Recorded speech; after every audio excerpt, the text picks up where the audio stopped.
Hello friends, today our topic is savings.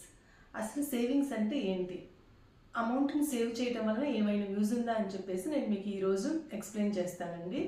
So savings అంటే మనకు వచ్చే ఇన్కంలో కానీ లేకపోతే మనకు వచ్చే శాలరీలో కానీ పర్టికులర్ అమౌంట్ని తీసి పక్కన పెట్టడమే సేవింగ్స్ అంటారు. ఈ సేవ్ చేసుకున్న అమౌంట్ ఏంటంటే మనకు ఎమర్జెన్సీ టైంలో యూజ్ అవుతుంది. కానీ ఇలా సేవ్ చేసుకొని ఎక్కడ ఇన్వెస్ట్ చేయకపోవడం వల్ల ఏమవుతుందంటే ఇన్ఫ్లేషన్ రేట్ వల్ల ఈరోజు 1 lakh సేవ్ చేస్తే అది 5 to 6 years తర్వాత దాని వాల్యూ అనేది 50 to 60,000 పడిపోతుంది. సో ఫ్రెండ్స్, ఏంటంటే సేవ్ చేయటం ఒక్కదాని వల్ల మనకి ఏం యూజ్ ఉండదు. ఎందుకంటే చెప్పాను కదా, ఇన్ఫ్లేషన్ రేట్ వల్ల దాని వాల్యూ తగ్గిపోతుందని.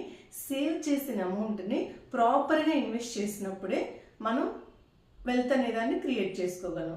సో ఈ రోజు నుండి మనం సేవ్ చేసుకున్న అమౌంట్ని ప్రాపర్గా ఇన్వెస్ట్ చేసుకుందాం. ఓకేనా ఫ్రెండ్స్?